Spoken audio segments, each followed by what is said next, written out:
I wouldn't rule anything out with Howie, and go in either direction. But their roster's in such great shape, and we'll see what happens with free agency. You got some key guys there, but they have so much roster depth, and they're traditionally a big line of scrimmage team in the draft. And this is a draft, especially as I mentioned on the defensive side.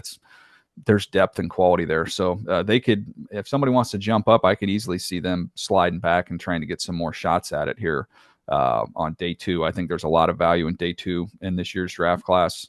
So that would be more likely to me than moving north. I think would be moving south. But again, don't rule anything out with them. And when in doubt, just sit there and wait for some uber talented, Georgia, Alabama player to kind of fall down into their lap. Well, let's go to the offensive line first of all. So if I'm looking at the interior offensive line, um, there's some interest to me. The no brainer would be Gray Zabel if he was there from North Dakota State, because he has the versatility, and I think that's one of the underrated aspects of what the Eagles have done.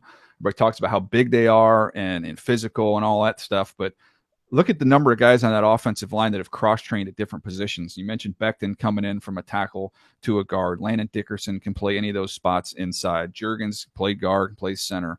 Lane, if you needed him to, I think kick over to the left in a heartbeat. But Zabel, to me, out of North Dakota State, he's got legit 5-position flex. I think he's better off kicking inside. If Becton were to leave, I think he's plug and play year one at the guard spot. So that one I like a lot.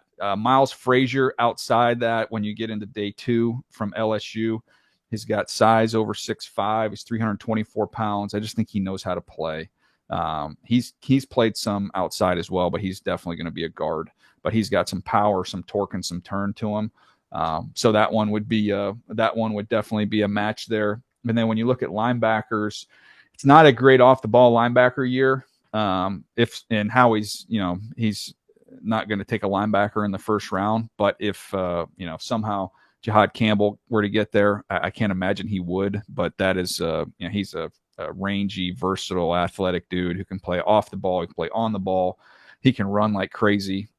He's got a bunch of upside as a rusher too. So that would be one there. And then some of the linebackers as you get beyond that, I like Pupal from Ole Miss. Maybe third round. Cody Simon, same out of Ohio State.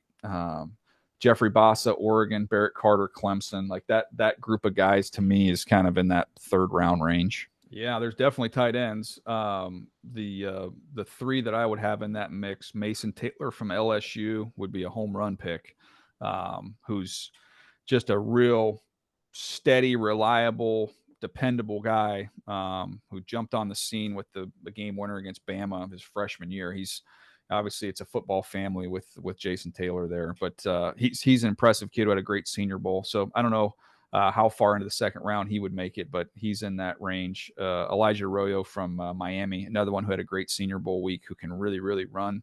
And then Harold Fannin, who I mentioned a little bit earlier from Bowling Green. I think those would all be good guys to add along into that group. But I do think Dallas Goedert's got a lot more. He's got a lot more football left in him. In terms of the quarterbacks, I haven't been able to find that buzz out there for someone who would, a quarterback that teams would really want to get into the bottom of one. Jackson Dart is my third guy. That would be the one I think I would keep an eye on and see if the buzz builds with him, that maybe that buzz could build. But as of today, I would say I don't necessarily see a team moving in there.